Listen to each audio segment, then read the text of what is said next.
Discussion for now is about a very important metric in the field of classification algorithms, that is the confusion matrix. The intention of any classification algorithm is to put the experience into its appropriate class.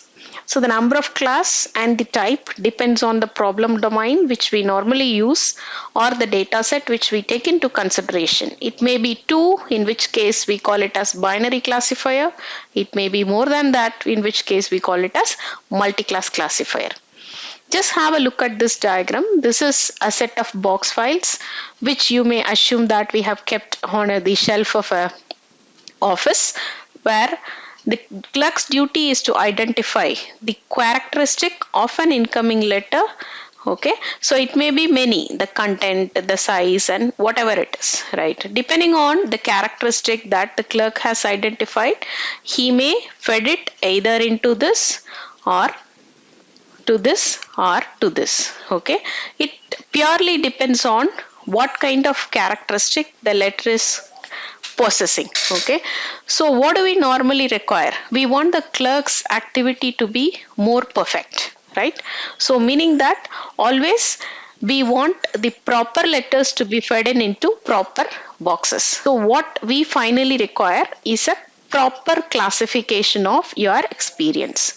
Compare this with your data set. This letter, what the corresponding clerk is receiving is what we call as a experience. Okay, new experience which we have, and this boxes is what we call as the class label. Okay, here we have 3 class label here. One is this color, one is red color, another one is green color. So all that what we require is we are in need to develop a model where the model should to be able to actually pack this into an appropriate class label. In order to say that the clerk is working very efficiently, we want to stamp them that he is a good classifier. Whatever we give, okay, if it is deteriorating with some information, if it is confusing him with so many identical information, whatever be the case, we want a stamping like he has classified properly. How do we stamp him? That is through a matrix of this kind. Okay, I wanted to understand, and as a higher official, I understand that this particular letter has to go to this magenta color, let's say. Okay, and this particular letter has to go to red color, and this particular letter has to go to green color.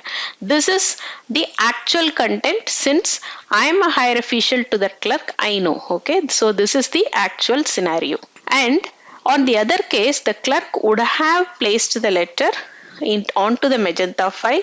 The clerk would have kept the letter onto a red file, and the clerk would have kept it onto a green file. So this is what the clerk does. Okay, this is what we call as the prediction. He is assuming that it should belong to that particular category, and he is keeping it. So I may create a matrix of this kind. Okay, so representing the actual terms and the predicting terms, and I may fill these boxes with the number of correct classifications he did. Okay, so what do we expect is to have this diagonal, okay, to be the maximum. Okay, so all magenta should go to magenta, red should go to red, green should go to green. So all these are proper classifications. If it doesn't follow on the diagonal, the numbers represent the deviation from the original case, right? So this kind of representation which you can use for general case is what we call as the confusion matrix. Predicted value is what the model predicts of its own by its learning, right? Now, some facts about confusion matrix. This represents the confusion of model towards class assignment. Clerk may get confused of where it should go into. In a similar way, your trained model may also get confused of which class label it has to forward to. So that is why we are ending up with the confusion matrix. So here the rows represent the actual values, columns represent the predicted values, and it may be vice versa also, because it's just a matrix, right? So you may have the rows representing predicted values and the columns representing the actual values also. In either case it can be drawn. And what about the size of the confusion matrix? It's always always equal to the number of class labels of your data set. So if it is a binary classifier, you will have a 2 cross 2 matrix, 3 class label 3 cross 3, 4 class label 4 cross 4, and it goes on. It depends clearly on the number of class labels. And as we have discussed, the diagonal represents proper classification. So in whatever way you represent rows and columns, the diagonal represents your proper classification. Misclassifications are represented on the other sides. Let's move on by taking one sample example. And I have a data set, let's assume, where depending on some characteristic of the users of my coding platform, I have categorized them to beginner, medium, and advanced. And I have arrived at a prediction that is for the users to be fall into any of these 3 class label. Let me take here to be my actual values. So we have a beginner class, we have a medium class, and we have an advanced class, and these are the actual values which I have. And similarly over here I have my predicted class. Okay, so this is predicted class where we have beginner, medium, and then the advanced users. I have an actual 900 user data set for verification of this, where 450 are actually to be beginners, 300 are actually to be medium, and 150 are actually to be an advanced user. Okay, so the model which I have trained for predicting whether they are beginner, medium, or advanced, let me put the values as such here. Here 400 users are out of 900 is classified to be beginner. Okay, and 250 are classified to be medium, and advanced 75 are that is designated to be advanced. Okay, so this diagonal represents the actual classification, correct classification. When he is actually a beginner, your model is also able to predict him as a beginner. When he is actually a medium coder, your model is also able to get it as a medium coder. When he is actually an advanced learner, the same goes. The values on the other sides, let's say if you take this 20, these are predicted to be beginners, but they are actually medium coders. And this 26, they are predicted to be medium, but they are actually a beginner. So these are misinterpreted classes. This is the confusion matrix that is thrown out of a system using that or from a testing data set. With that, let's try to explore what are all the different metrics that you can arrive at. Okay, the first metric and a very important metric being your accuracy. So it is the number of correct classification divided by total number of experiences you have used for testing it, right? So what is the total classification? It is this 400 correct classification. 400 plus 250 plus 75 is the correct classification, right? Total number of experiences, we know that it is 900. So it is 400 plus 250 plus 75 divided by 900, which is each actually equal to 80.56. Okay, so this is pretty simple. This is a very important measure to understand how good your model works. But it is not always enough to stop here. The next important concept is true positive. Okay, so true positive means when it is actually a particular class, your model should also depict it or predict it to be that class. That is true positive. Okay, truly positive. So this is positive when it is coming to a binary class label having positive or negative.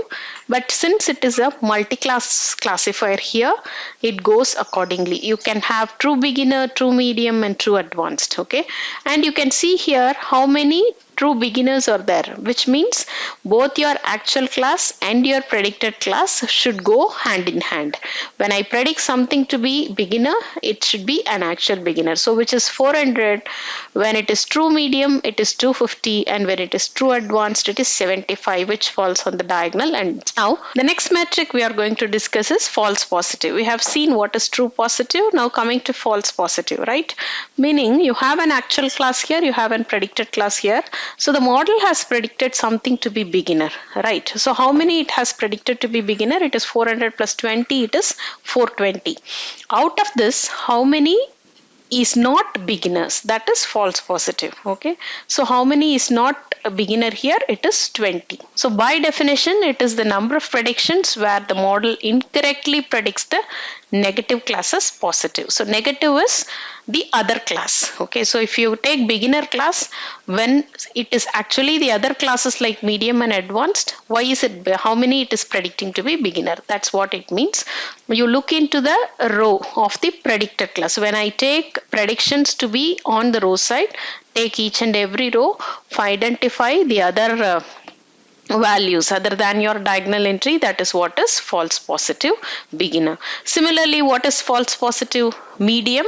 It is 26 plus 75. 26 are predicted to be medium, who is actually a beginner. 75 out of advanced is predicted to be medium.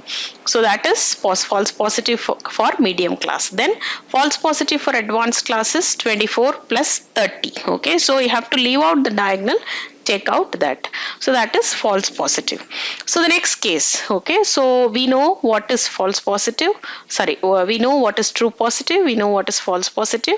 Now the next case is we have to go for false negative. We do have these many as beginners. So actually it is 450. 450 beginners are there in the actual data set. How many of these beginners are put into other classes? Okay, so it is 26 plus 24. That is false negative. We claim they fall into other classes, but actually they belong to this class. That is what is false negative. We predict the 26 plus 24 to fall into medium or advanced, but in case they are beginners. So we predict 20 plus 30 to fall into beginner and advanced class, but in case they are medium coders. Okay, and we predict 75 to fall into medium class, but they have to fall into advanced category. Those are false negative. Hope this is clear.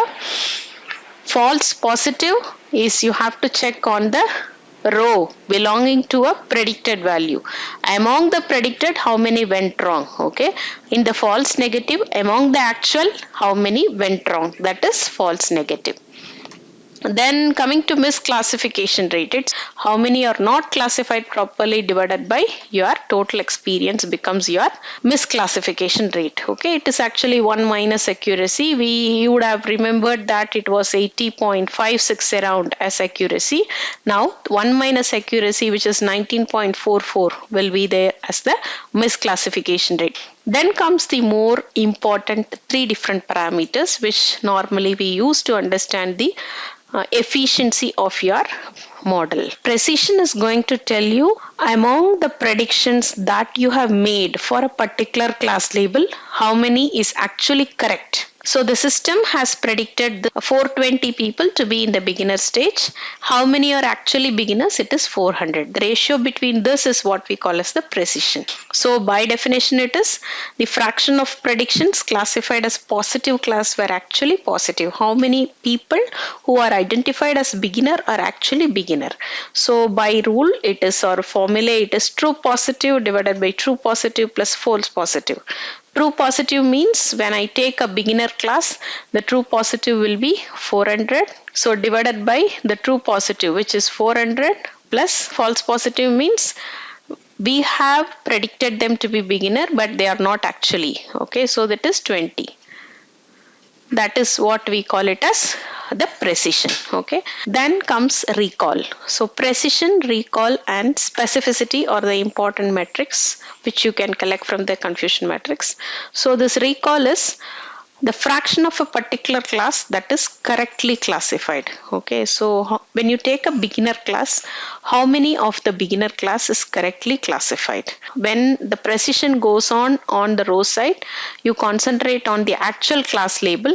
So recall means actually there are 450 beginners. Okay, but your model is able to identify only 400 beginners correctly. So 400 divided by 450 should be the recall value. Okay, so recall is for a particular class, how many of them your model is able to predict correctly. If you take medium will be like, actually there are 300 people, right? If you take medium, there are 300 students who fall into this medium category, but 250 is what you are able to arrive. And this recall is what we call as sensitivity or the true positive rate. So the sensitivity is a very important metric. This specificity is the number of responses currently identified as negative out of the actual negative. Totally, so it is true negative divided by true negative plus false positive.